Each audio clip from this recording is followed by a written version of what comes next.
Movilización. Militantes del PSUV conmemoran un año de reelección del presidente Nicolás Maduro. Cooperación internacional. Representantes de la Asamblea Nacional de Venezuela en Estados Unidos se reunirán con el jefe del Comando Sur. Larga espera en diversos estados del país. Denuncian colas de 3 y 4 horas para surtir de combustible. Reunión en Arabia Saudita. Ministros de la OPEP revisan acuerdo para reducir la producción de crudo. Defiende su propuesta. Hugo Ocando insiste en que el pasaje urbano debe ser de 500 bolívares. Cortan suministros. Empresas de Estados Unidos dejarán de ofrecerle productos a Huawei. Panda decisivo. Pablo Sandoval conectó jonrón del triunfo para San Francisco. Temporada de la belleza. Los rostros del Miss Venezuela 2019 ya son oficiales.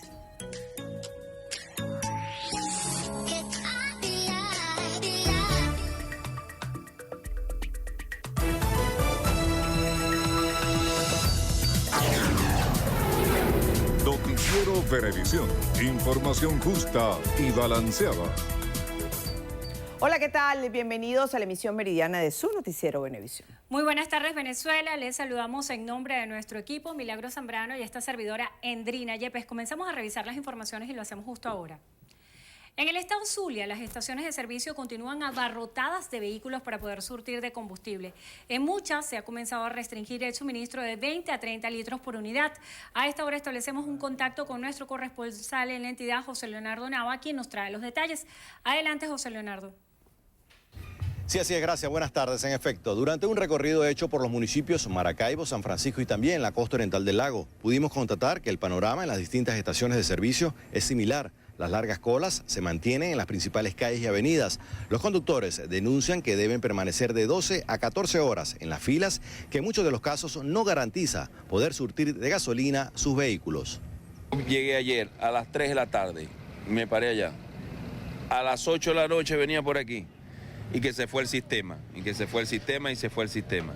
Me fui de aquí a las 9:30, no llegó el sistema. Porque si el CHI dice que nos dan 50 litros, deberían echarnos lo que el CHI dice. Para eso fue que pusieron el CHI.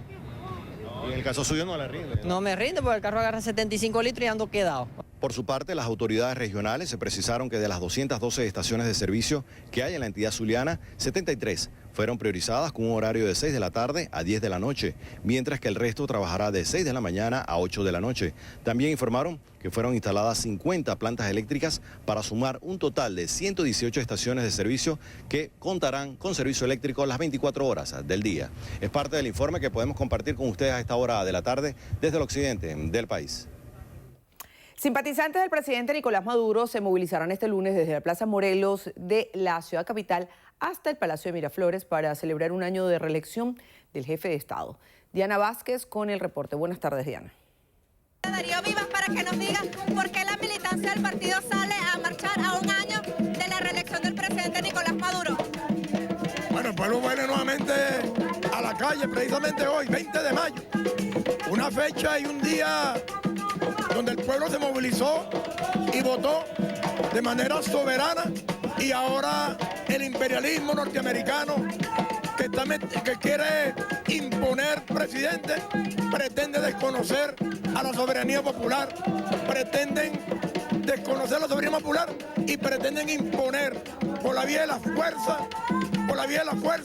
a un presidente.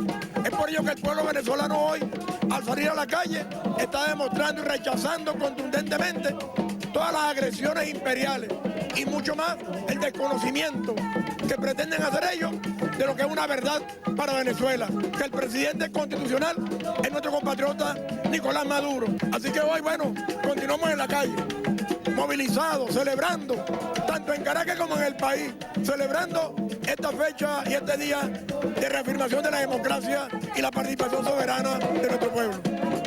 Agradecemos entonces al vicepresidente de Movilización y Eventos del Partido Socialista Unido de Venezuela, Darío Vivas, quien dijo que Estados Unidos desconoce los resultados presidenciales del pasado 20 de mayo que dio el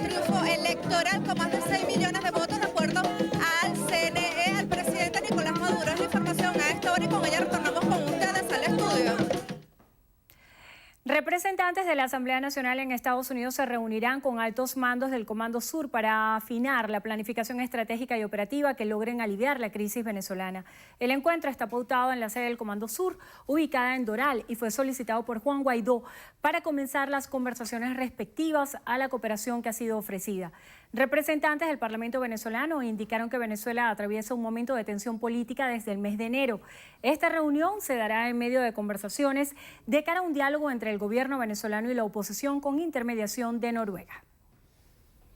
Ministros de la Organización de Países Exportadores de Petróleo, OPEP, revisarán el acuerdo para reducir la producción de crudo como un compromiso para equilibrar el mercado y para la estabilidad sobre una base sostenible. Durante su participación en la 14ª reunión del Comité Ministerial de Monitoreo con los países miembros de la OPEP y las naciones no OPEP, que se realiza en Arabia Saudita, el presidente de Petróleos de Venezuela, Manuel Quevedo, denunció que las sanciones de Estados Unidos contra la industria venezolana ponen en riesgo el mercado petrolero mundial.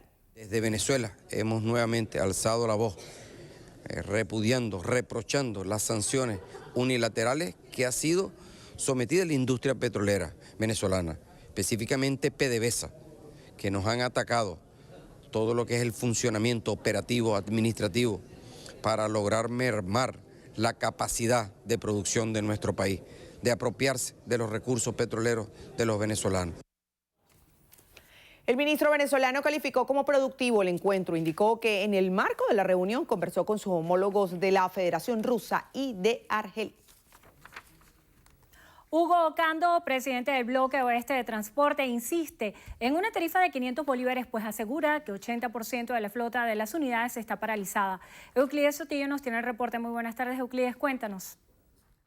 Hola, buenas tardes. Ocando defiende su propuesta que el costo del pasaje debe ser 10 centavos por dólar. Insiste que el Ejecutivo debe otorgar bonos de transporte para que los usuarios puedan costearlo. A su juicio, con una tarifa menor, los transportistas no podrían mantener la operatividad de sus unidades. Nosotros estamos proponiendo una tarifa anclada en el dólar DICOM, que sería la tesis de los 10 centavos de dólar. Si el dólar cuesta 5.000, la tarifa es 500. Si el dólar sube a 6.000, sería 600. Y si el dólar no sube, nosotros no tenemos por qué subir la tarifa. Pero siempre y cuando el gobierno nos auxilie, nos preste el dinero para comprar, abra los créditos bancarios. Al ser consultado sobre las fallas del combustible, precisó que la situación se agudiza en el interior del país. Como Apure, Táchira, Zulia, pero resulta que ahora lo tenemos ahí mismito. En Aragua hay problemas de combustible. En Caracas, Vargas y Miranda no se ve tanto. Estas declaraciones fueron ofrecidas a propósito de conmemorarse este 20 de mayo los 60 años de la fundación de la línea Chacaito-Casa Alta-El Cafetal. Euclides Sotillo, Noticiero Venevisión. Gracias, Euclides. Más de 50 países podrían aceptar pasaportes vencidos de los venezolanos en el exterior. Representantes de la Asamblea Nacional en Estados Unidos aseguran que esta medida está siendo revisada por expertos en la materia. Agregan que esta acción se encuentra bajo la consulta de la Organización de las Naciones Unidas y el gobierno de Estados Unidos. Explican que la página web de la embajada funcionará para aquellos venezolanos que identifiquen sus necesidades desde el punto de vista consular, que ese diagnóstico permita empezar a dar respuestas progresivamente. El ex embajador de España en Venezuela durante el gobierno de José Luis Rodríguez Zapatero, Raúl Morodo, es investigado por órdenes de la Fiscalía Anticorrupción de dicho país, quien ha allanado varias de sus oficinas y detenido a 4 personas ya. Entre los detenidos se encuentran uno de sus hijos, Alejo Morodo, y 3 personas más de su entorno, debido a que se presume estarían incursos en una trama de lavado de dinero que habría sido robado del estatal PDVSA. La investigación acredita que Alejo Morodo Cañeque, bajo la sombra de su padre Raúl, cobró al menos 4 millones de euros de PDVSA a cambio de falsos asesoramientos realizados entre los años 2008 y 2013. El gigante tecnológico chino Huawei asegura que ofrecerá actualizaciones de seguridad a todos sus equipos después de conocerse que Google dejara de venderle componentes y software, mientras que el gobierno de Pekín mostró su apoyo a la empresa para que tome medidas legales y defienda sus derechos en respuesta a la decisión estadounidense de limitar su aprovisionamiento y viabilidad. La compañía Huawei manifestó que ha hecho contribuciones sustanciales al desarrollo y crecimiento de Android. como uno de sus socios claves globales, trabajando estrechamente con su plataforma de código abierto para desarrollar un ecosistema que ha beneficiado tanto a los usuarios como a la industria tecnológica china.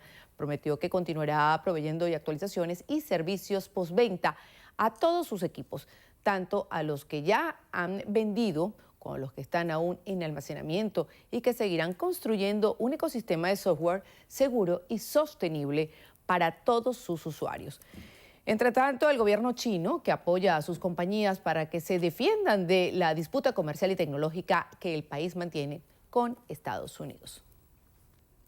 En Suecia, la Fiscalía presentó una orden de detención por supuesta violación contra el fundador del portal Wikileaks, Julian Assange, como ya habría sido anunciado que se reabrirá el caso 2 años después de cerrarlo.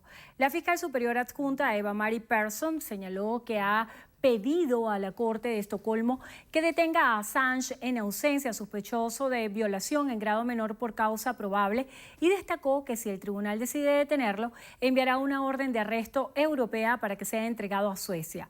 Por otra parte, las autoridades de Ecuador en Inglaterra han comenzado a entregar a Estados Unidos las pertenencias del activista Julian Assange, acumulado durante los casi 7 años de asilo en la embajada de ese país en Londres, donde finalmente fue arrestado. El material incluye 2 manuscritos, documentos legales, informes médicos y equipos electrónicos, lo que, según señaló el portal Wikileaks, viola las leyes que protegen la confidencialidad médica y legal. Amigos, momento de hacer nuestra primera pausa. Al regreso. Endrina, ¿a la Luna o a Marte? Imprimen en 3D una casa para astronautas. Los detalles en breve, ya se los contamos.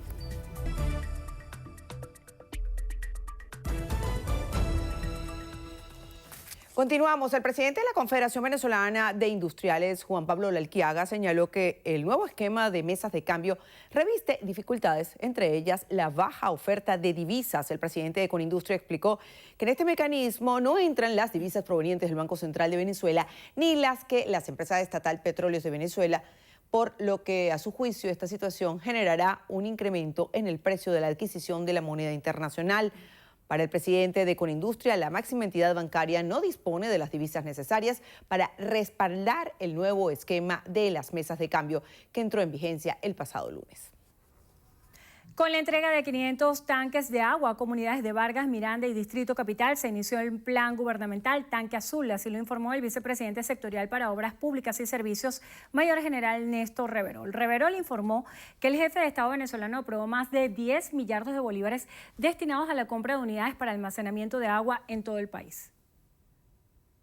También queremos informar que el presidente ha aprobado importantes recursos, más de 13 millardos de bolívares para la compra de más de 50.000 tanques azules para continuar en todo el territorio nacional, priorizando aquellas comunidades que debe llegar en un plan sostenido de abastecimiento de agua, y mientras continuamos en la estabilización del sistema eléctrico nacional.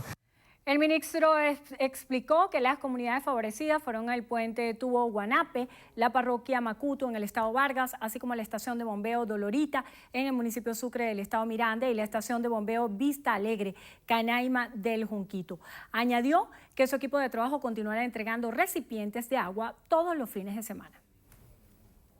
El diputado de la Asamblea Nacional, Carlos Valero, informó que fue rescatado el capitán de la nave Ana María, embarcación que salió el pasado 16 de mayo desde Guiria hacia Trinidad y Tobago. El parlamentario indicó que Alberto Abreu ha sido el único rescatado de este naufragio.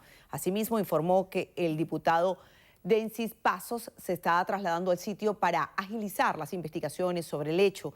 Habitantes de Guiria denuncian que el bote fue secuestrado por una banda que se dedica a la trata de personas entre ambos países. Esta es la segunda nave que naufraga en esa misma ruta en menos de un mes. Habitantes del sector Las Mercedes de Puerto La Cruz, estado Anzoátegui, denunciaron que tienen más de un mes afectados por las aguas servidas. Denuncian que los niños padecen de faringitis, paludismo e infecciones respiratorias. Destacan que la alcaldía de Puerto La Cruz les informó que no cuentan con presupuesto para solventar el problema. Fuimos a la alcaldía, presentamos una carta como todos los parámetros que hay que cumplir en las instituciones y nos dijeron que teníamos que esperar porque no había presupuesto. ¿Cómo es posible donde hay niños con faringitis, paludismo, fiebre? Esperemos que resuelvan. Habitantes del sector Las Mercedes de Puerto La Cruz exigen atención a las autoridades. Esta mañana ha fallado el cuerpo sin vida de un hombre en el río Guaire, aquí en Caracas. Nelcy Oviedo con la información. Adelante, Nelcy. Así es, buenas tardes. Paramédicos viales recuperaron el cuerpo de un hombre a la altura de la avenida principal de Bellomonte, en el río Guaire.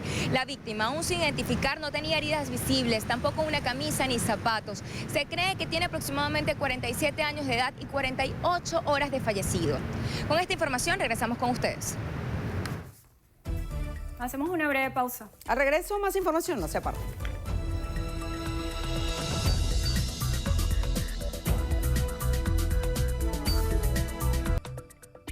Bueno, ya a esta hora, 12:24, establecemos un contacto en vivo y directo con lo que sucede hasta ahora en la Asamblea Constituyente. Así es, escuchemos al presidente de la Asamblea Nacional Constituyente, Diosdado Cabello. Perdón, por el pueblo opositor. Por el pueblo opositor. Lo primero que tiene que hacer esa derecha es sentarse a ver qué es lo que va a ocurrir. Por ejemplo, aquí va a haber elecciones, el año que viene hay elecciones, a más tardar, perdón. La próxima elección es la elección de la Asamblea Nacional. ¿Van a participar ellos, sí o no? Una pregunta. Nosotros sí vamos a participar. Nosotros sí vamos a participar. Pónganse de acuerdo, siéntense entre ustedes, háganle una propuesta, como dice el compañero Soto, una propuesta estratégica nacional. ¿Cuál es la propuesta de la oposición? La entrega del país, eso no vende. Una recomendación, pues, eso no vende. ¿Por qué? Porque hay gente que, siendo opositora, está en contra de eso, pues. Eso no lo va a lograr la unidad en ustedes. A nosotros nos ha costado muchísimo. Y hoy nosotros podemos decir que tenemos unas fuerzas unidas, coherentes absolutamente. ¿Con qué? Bueno, con nuestros principios, unidos alrededor de Nicolás Maduro como presidente de la República, con una Fuerza Armada Nacional Bolivariana, con un pueblo, con un movimiento social, con el gran pueblo patriótico, con los trabajadores, las trabajadoras, con una Asamblea Nacional Constituyente que sigue trabajando por la paz de este país y seguirá haciéndolo. Congreso de los Pueblos, Organización Popular, la milicia bolivariana rumbo a los 3 millones, el PSUV, los partidos políticos, una fuerza que discutimos, pero cuando es necesario ponernos de acuerdo, nos ponemos de acuerdo, porque consideramos el bien nacional por encima de cualquier cosa. Un año después, nosotros decimos que haber llamado, o por lo menos yo creo, que haber llamado a elecciones presidenciales el 20 de mayo ha sido una de las más grandes contribuciones a la paz de este país. Y voy más allá. Un año después que Nicolás Maduro Moros haya ganado esas elecciones, consolida la paz de este país. No puede la derecha ni ninguno de sus voceros ser aquí garante de la paz de este país.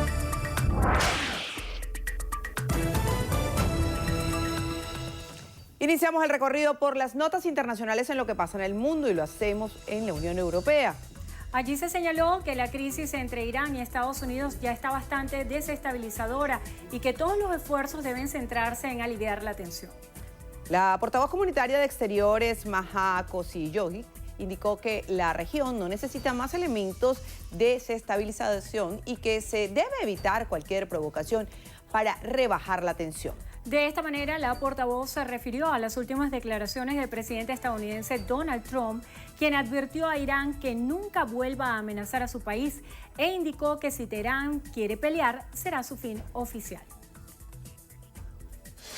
En Colombia, el senador Iván Cepeda, del izquierdista Partido Polo Democrático Alternativo, afirmó que el ex jefe de la FARC, Jesús Santrich, intentó quitarse la vida antes de ser recapturado segundos después de salir de la cárcel. Así lo aseguró el parlamentario que visitó a Santrich en el búnker de la Fiscalía, donde se encuentra detenido el ex líder guerrillero tras recibir el alta médica por parte del Hospital Medredi de Bogotá, donde estuvo internado por más de 24 horas.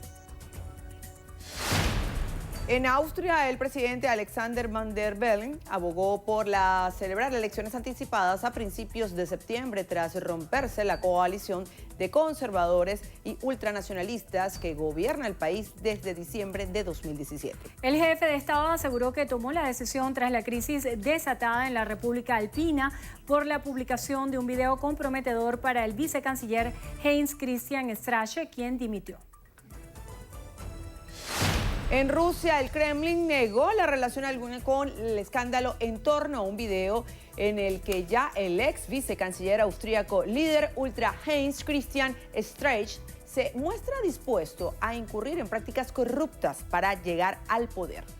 El portavoz del Kremlin, Dmitry Peskov, señaló que no puede valorar de ninguna manera la aparición de esa grabación porque a su juicio no tiene nada que ver con Rusia, ni con el presidente, ni su gobierno. En Ucrania, el presidente Vladimir Zelensky asumió su investidura, afirmando que la primera tarea de su presidencia será lograr el alto al fuego en Donbass, en ese país, y está dispuesto a adoptar decisiones complejas para conseguirlo. Asimismo, Zelensky anunció la disolución del Parlamento e invitó al gobierno a presentar su dimisión en pleno. En México, una fuerte explosión en una bodega de químicos ocasionó un incendio, afortunadamente, sin presentar víctimas que lamentar. Al lugar arribaron servicios de emergencia quienes tratan de controlar las llamas que alcanzaron a varios vehículos. Aseguraron que hasta el momento se desconocen las causas del incidente. En Alemania, miles de personas salieron a las calles para protestar contra el creciente racismo en Europa ante las elecciones parlamentarias de la Unión Europea. La protesta estuvo organizada bajo el lema de Una Europa para Todos. A la misma acudieron alrededor de 20.000 personas de distintas ciudades como Colonia, Múnich, Hamburgo y Stuttgart. Una agencia de diseño y de arquitectura con sede en Nueva York ganó el primer premio de la NASA luego de imprimir en 3D una casa para astronautas que vivirán en la Luna o en Marte. Pero nuestra compañera Natalie Salas Guaitero de la Alianza Informativa Latinoamericana nos tiene todos los detalles. Artificial Intelligence Space Factory fue la empresa ganadora que no solo tuvo la dicha de obtener el primer lugar en un concurso de la NASA, sino que se llevó un total de $500.000 por su proyecto de una casa impresa en 3D para expediciones espaciales a la Luna o a Marte. La competencia duró 4 días y se realizó en el Centro de Aprendizaje y Demostración Edwards de Caterpillar en Edwards, Illinois. Su reto era imprimir en 3D una estructura con la menor interferencia humana posible y hecho de materiales que se pudieran encontrar en Marte. Artificial Intelligence Space Factory lo construyó a partir de un compuesto de basalto biopolímero biodegradable y reciclable, que incluye elementos logrados a partir de cultivos. Después de 10 horas de trabajo, las construcciones se sometieron a diversos exámenes que incluían pruebas de impacto y de humo para ver si se hallaban orificios en las estructuras. La NASA comenzó este concurso de viviendas impresas en 3D en el año 2015, con 60 solicitantes que competían por una parte del premio total de $2 millones. La agencia sostiene que la idea no solo es planear misiones espaciales sostenibles, sino también proporcionar soluciones habitacionales viables en la Tierra. Natalie Salas Guaitero, Voz de América. Interesante. Así es. En breve, rumbo al Miss Universo. La noche más linda del año ya tiene fecha. Los detalles en Estrenos y Estrellas. Entrevista Venevisión. Líder en opinión. Por tu canal independiente, Venevisión. Muchísimas gracias por acompañarnos como siempre en Entrevista Venevisión. Ya estamos listos para iniciar nuestra conversación con el invitado del día de hoy. Él es Alfredo Ruiz, defensor del pueblo. Gracias por acompañarnos. Buenas tardes, muchas gracias por la invitación. La pregunta que se hacen muchos venezolanos es ¿Cuáles son las competencias del defensor del pueblo? ¿A qué se dedica? ¿Y cuáles son los casos más emblemáticos de los cuales se está ocupando hoy en Venezuela? Sí, la Defensoría del Pueblo tiene un mandato constitucional. En la Constitución de 1999, la Asamblea Nacional Constituyente y luego la aprobación del pueblo venezolano en referéndum, estableció entonces un mandato de la Defensoría del Pueblo, que es la vigilancia, la promoción y la defensa de los derechos humanos en Venezuela. Y eso lo hacemos entonces de actividades cotidianas, a través de toda la sede de la Defensoría y a través de la Escuela Nacional de Derechos Humanos. ¿Qué hacemos nosotros? Cuando hay cualquier persona que tiene alguna queja, alguna petición, alguna propuesta en materia de derechos humanos, la atendemos, le damos cursos, porque la Defensoría hace esa labor de mediación, es decir, no tiene poder coercitivo, no puede sancionar a nadie, pero sí puede mediar para que realmente haya una respuesta a todas las personas que tienen una inquietud con respecto al tema de los derechos humanos. Tiene una responsabilidad muy importante en lo que es el sistema de administración de justicia, porque va más allá de lo que es la aprehensión, detención, procesamiento, es velar porque los derechos de esa persona que haya incurrido o no en un delito tenga garantizadas sus condiciones humanas. Hay múltiples denuncias, sobre todo de familiares, de los que se denominan, y el Foro Penal Venezolano informa, son presos políticos. Aseguran que hay más de 859 presos políticos actualmente en nuestro país. En atención a esos casos, ¿qué hace la Defensoría? ¿Cómo los investiga? ¿Qué están haciendo? Sí, la Defensoría del Pueblo atiende a todas las personas, es decir, no tiene una prioridad, bueno, vamos a darle más importancia a este o a otro caso, sino a todas las personas que adquieren. Y dentro de la labor que te mencionaba, la labor de vigilancia, vamos a todos los centros de prisión, a todo lo que son los centros de detención preventiva, atendemos a todas las personas.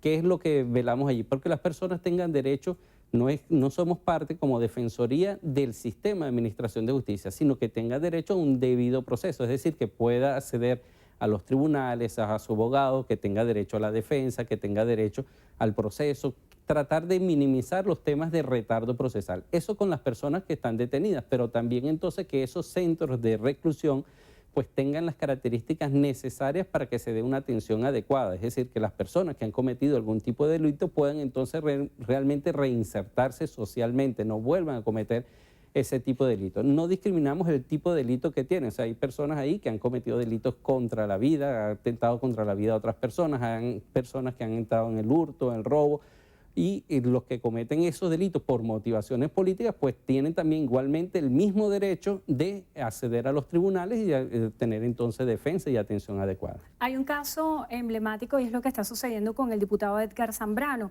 Para Carlos Ayala Corado, que es abogado, vicepresidente de la Comisión Internacional de Juristas y expresidente de la Comisión Interamericana de Derechos Humanos, es urgente que usted se apersone para precisar el estado y las condiciones en las que se encuentra el primer vicepresidente de la Asamblea Nacional.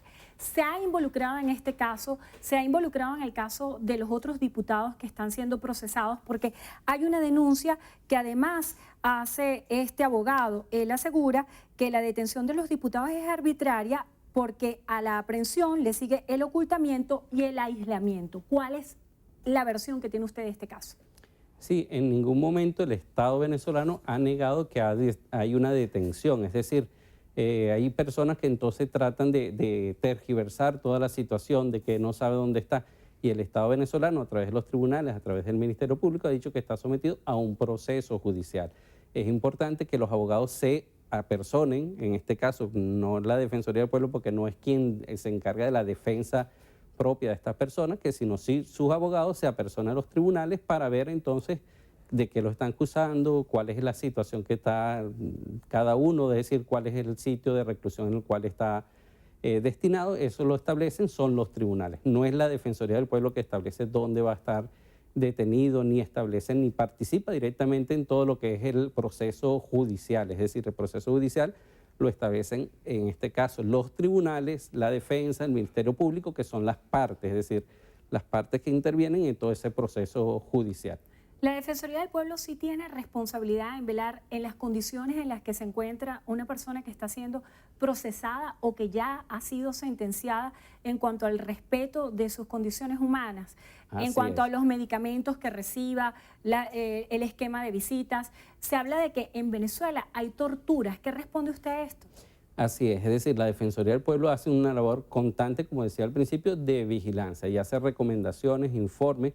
Cada vez que visita un centro de detención, por ejemplo, se encuentra con alguna denuncia, Lo que establece la Ley de Prevención y Sanción de la Tortura es la obligación que tiene la Defensoría del Pueblo de poner en conocimiento de las autoridades, en este caso el Ministerio Público, de esas denuncias. La investigación penal en cuanto tal, es decir, el corroborar, pedir a los tribunales de que haya examen médico forense, que se dé la investigación penal, es responsabilidad del Ministerio Público. Entonces nosotros cotidianamente hacemos observaciones en esos casos que se nos presentan, de que personas denuncian que han sido maltratados, que han sido sometidos a tratos crueles, tratos inhumanos, o en este caso que pudieran ser sometidos a tortura, que esos casos los presentemos entonces ante el Ministerio Público, es una situación.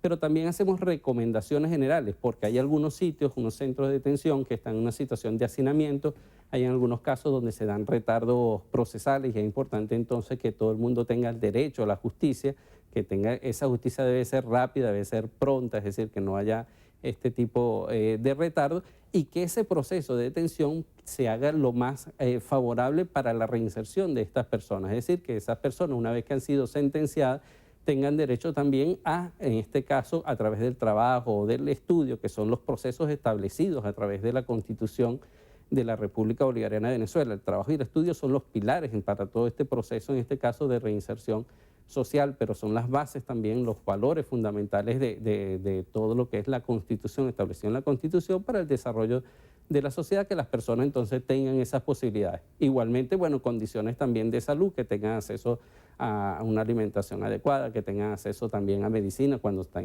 enfermos, que tengan acceso a la atención médica, son derechos también de cualquier persona privada de libertad. Y es responsabilidad del Estado lo que es la vida, la integridad de todas las personas que están privadas de libertad. Es decir, toda persona que, o por motivos judiciales, que en estos casos, o también personas, por ejemplo, que están con algún problema mental, de salud mental, tienen que ser privados de libertad en el sentido que están en un psiquiátrico, también tienen esos mismos derechos. Se puede hablar de torturas en Venezuela, en las cárceles. Se cuela mucha información acerca de casos de torturas y tratos hostiles, por ejemplo, en instalaciones como el SEBIN. ¿Ha podido constatar qué es lo que sucede ahí la Defensoría del Pueblo? Nosotros lo que hemos visto es que hay algunos casos, la ley establece que torture cuando tienen un proceso para conseguir información, para tener eso.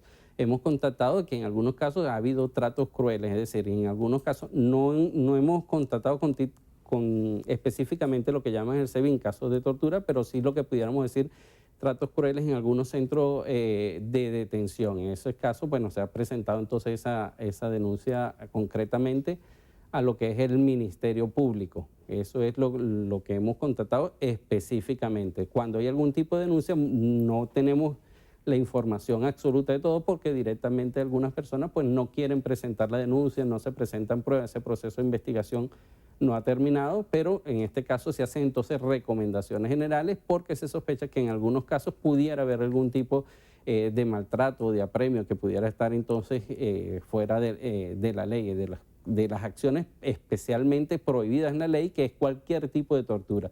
La tortura en Venezuela, cualquier tipo de trato cruel, inhumano o degradante, está no solo los apremios físicos, sino también psicológicos, lo que se llama los tratos inhumanos, lo que en algunos casos se pudiera denominar tortura psicológica, también entonces están totalmente prohibidos y por eso hacemos un llamado a todas las personas que presenten la denuncia para que se lleve adelante toda esta investigación. ¿A dónde debe acudir una persona que se sienta víctima o que quiera formular este tipo de denuncia y cómo garantizar que este apoyo que se va a suministrar no esté politizado? Al Ministerio Público. Es decir, la ley establece claramente que toda la investigación penal, todo tipo de denuncia contra cualquier delito, es decir, no solo en estos casos en particular que menciona, sino contra cualquier tipo de delito, tiene que investigarlo el Ministerio Público y por eso es importante que acuda a la Fiscalía. El odio a través de las redes sociales. Desde la Defensoría se está haciendo una promoción acerca de la paz y la tolerancia. Y hay una línea muy estrecha entre lo que es sancionar el tipo de conductas irregulares y lo que es cercenar la libertad de expresión. ¿Dónde está ese límite y cómo garantizar que todos los actores del país se acoplen a estas directrices de suprimir el odio a través de las redes sociales? Sí, hay una obligación ciudadana, que en este caso es promover y defender los derechos humanos, un deber ciudadano, que es una obligación que tenemos todas y todos. pero también una obligación de todos los medios de comunicación o los prestadores a través de las redes sociales y todo eso, que tiene una obligación de promover entonces la tolerancia, el respeto, de castigar, vamos a decir, de sancionar, eliminar cualquier tipo de mensaje de odio, de violencia. Hay personas que han sido sancionadas gravemente, es decir, por muchos años, porque es un delito que además Naciones Unidas tiene como que un delito de lesa humanidad. Ya desde hace 2 años, por ejemplo, Alemania sanciona la ley en este caso del odio, la instigación al odio, la violencia a través de las redes sociales, y entonces establece pena de más de 50 millones de euros de multa a cualquier operador, en este caso de medio de comunicación social o de las redes, que permita que salgan un tipo de mensaje de odio. Es a través de la mente, de esos mensajes, de eso que llamamos con algunos, vamos a decir, el ataque, vamos a decir, a través de las redes sociales, cómo se promociona después la violencia física. Hemos tenido, fíjate, hoy, hace 2 años, fue quemado Orlando Figuera, acusado de ser un opositor político. Decían, no, como este es chavista, entonces vamos a quemarlo.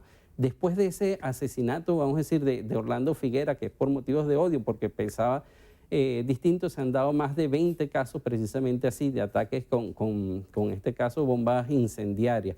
Y se ha promovido entonces a través del discurso político. Eso es sancionado en esta ley de prevención del odio. Leyes similares hay en todos los países del mundo, en Europa, en Estados Unidos, en todas partes. Y es importante entonces la obligación que tienen todos los periodistas, los medios de comunicación de promover la paz.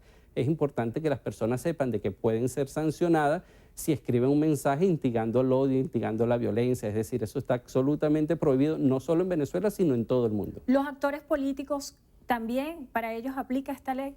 No solo aplica la ley, sino que deben ser los primeros que deben promover el diálogo, que tienen que promover la paz, tienen que promover la tolerancia. Es decir, cualquier tipo de ataque, vamos a decir, a través de las redes sociales o de promover eso puede ser sancionado. Lo vimos pues lamentablemente en los hechos en África, pues en Uganda, en Ruanda, donde se promovió a través de las iglesias, se promovió a través de las radios, a través de la televisión, pues este tipo de acciones de violencia. Defensor, los servicios públicos, agua, electricidad, hay zonas de nuestro país donde pasan largas horas sin estos servicios, atentándose incluso con la calidad de vida, las condiciones humanas. ¿Qué respuesta prepara la Defensoría en este caso y cómo brinda apoyo? Sí, cuando nosotros tenemos alguna denuncia que está funcionando mal un servicio público, entonces se hace una labor de investigación y en este caso se trata de identificar cuál es la causa de esa falla. Lamentablemente hemos visto que desde hace ya unos años hay un cerco financiero que ha hecho que ha desmejorado los servicios públicos en Venezuela, unas dificultades serias a nivel de ese desbloqueo económico, ¿verdad?, que ha repercutido no solo en servicios públicos, sino en temas graves como el tema de salud. Y entre ellos ese ataque que hubo todo el servicio eléctrico nacional. Lo importante es que en ese se trate de no solo solventar, sino que no haya discriminación en esa atención, en este caso la prestación del servicio, el servicio eléctrico, el servicio de agua, se está ido recuperando paulatinamente. El acceso a las medicinas, sobre todo los pacientes que tienen tratamientos prolongados, ¿también es prioridad para la Defensoría? Así es, y como se da el bloqueo ese de lamentables países que están promoviendo, en vez de estar promoviendo la democracia, estar promoviendo la paz, están promoviendo la guerra y la violencia, han cortado las posibilidades del gobierno nacional de adquirir esas medicinas. ¿Qué ha hecho el gobierno nacional? Y en eso hemos estado con contacto con las organizaciones de Naciones Unidas, a través de las agencias de Naciones Unidas se han ido trayendo entonces estos medicamentos. Un naufragio en Güiria de unos pasajeros que iban a Trinidad, se habla de 28 desaparecidos y se especula la posibilidad de tratas de personas.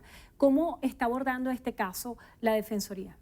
La Defensoría del Pueblo, en este caso, a través de la delegada de Sucre, porque se ha dado en 2 oportunidades, es que cualquier tipo de traslado, en este caso marítimo, a través de estos peñeros, tiene que hacerse por las vías regulares. En este caso, lo que se ha hecho es utilizar algunos peñeros de forma irregular, engañando a algunas personas, sobrecargando estos peñeros, poniendo en riesgo la vida de esas personas, simplemente para usar una vía, vamos a decir, ilegal, que es una vía de llegar a otro país, en este caso a Trinidad en concreto, se debe a esta situación de manera ilegal. Eso no solo es perseguido por las autoridades de Trinidad, sino también por el gobierno nacional. Es importante porque eso pone en riesgo la vida de personas que sobreponen, es decir, aumentan la población que puede estar a través de un peñero, a través de una lancha, por llegar de forma irregular a otro país. El evento que tiene esta semana.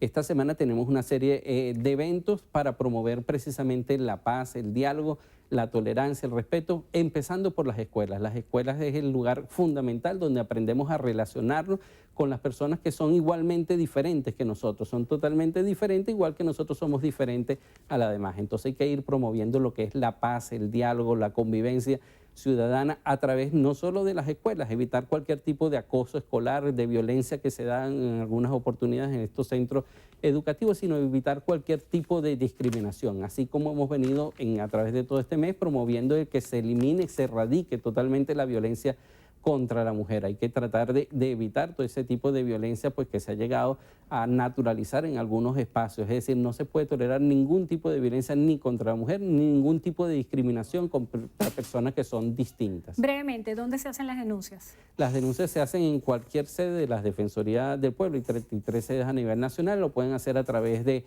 las redes sociales, lo pueden hacer también a través de las llamadas telefónicas de 08.000 pueblos, se puede hacer a través del Twitter, puede ir a presentar un escrito no solo en la sede, sino también entonces puede ser también a través del correo electrónico, a través de la página de la Defensoría del Pueblo. Gracias por estar con nosotros hoy en Entrevista a Venevisión, Alfredo Ruiz, defensor del pueblo. Gracias por habernos acompañado. Muchas gracias a ti. Y gracias a ustedes también. Hacemos una breve pausa y continuamos con más de Noticiero Venevisión. Ya venimos.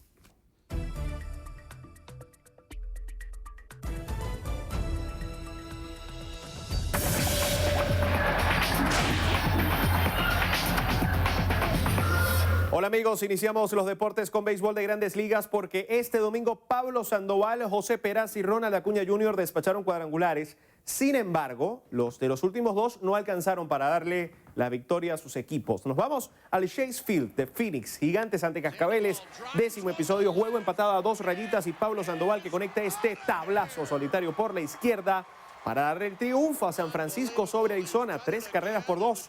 Sandoval entró a eso, precisamente. Emergente, un turno, un jonrón. Eduardo Escobar falló en 5 visitas al plato y David Peralta de 4-1 con anotada. Con máximo suspenso se definieron los últimos cupos a la liguilla de la Liga Fut B. En Puerto Cabello, Academia y Deportivo Táchira empataron a 2 tantos y quedaron ambos fuera del octogonal final. Ronaldo Chacón adelantó a los porteños al primer minuto de partido y Carlos Cermeño igualó por el carrusel aurinegro al 22. Chacón puso al frente de nuevo a los carabobeños al 38 para meterlos momentáneamente en la liguilla con 28 puntos, pero al 92 Giancarlo Maldonado anotó el gol que daba esperanzas al Táchira y que sacaba al equipo de su padre, Carlos Maldonado. Los cruces de cuartos de final son Carabobo ante Atlético Venezuela, Caracas versus Zulia, Mineros ante Zamora, Estudiantes de Mérida contra Aragua Fútbol Club. En la Copa LPB, Guaros de Lara derrotó a Cocodrilos de Caracas 96-77 para completar así la barrida en la serie de fin de semana ante el equipo Saurio y afianzarse en la cima de la división occidental con 5 victorias y 1 derrota. José Vargas fue el mejor por los crepusculares con 19 puntos, 4 rebotes e igual número de asistencias, mientras que por Cocodrilos destacó Luis Montero con 15 unidades, 3 rebotes y par de pases para canasta. En otro resultado del domingo, Trotamundos de Carabobo también completó la barrida ante Toros de Aragua tras derrotar a los Astados 95-90. En la NBA, los Raptors de Toronto tuvieron que ir a tiempo extra para derrotar a los Bucks de Milwaukee 118-112 y acortar la ventaja de los de Wisconsin en las finales de la Conferencia Este a 2-1. Kawhi Leonard fue el mejor por los canadienses con 36 puntos, 9 rebotes y 5 asistencias, mientras que por Milwaukee, George Hill aportó 24 puntos, 7 rebotes y par de asistencias. Esta noche, los guerreros de Golden State pueden completar la barrida en las finales del oeste cuando visiten a los Trail Blazers de Portland. Y cerramos con tenis porque Rafael Nadal se convirtió en el tercer jugador con más victorias sobre tierra batida con 429 triunfos tras derrotar a Novak Djokovic en 3 sets por 6-0, 4-6 y 6-1 para alzarse con el título del Masters 1000 de Roma. Este es el primer trofeo que levanta Rafael Nadal en 2019 y es la 9ª ocasión en la que el Manacorí se corona en la capital italiana. Amigos, hasta aquí los deportes en su noticiero Venevisión. Un fuerte abrazo para todos.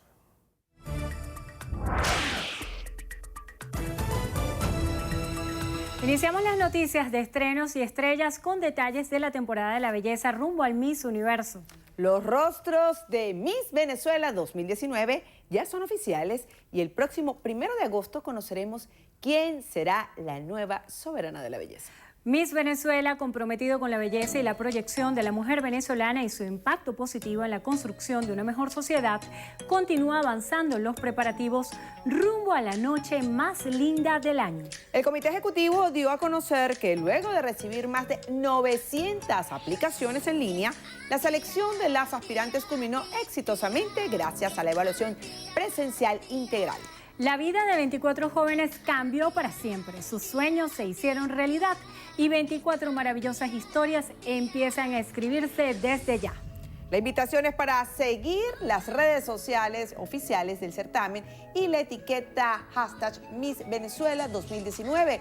Usted no puede perder el Miss Venezuela 2019 este próximo 1 de agosto. ¿Por dónde? Por Venevisión.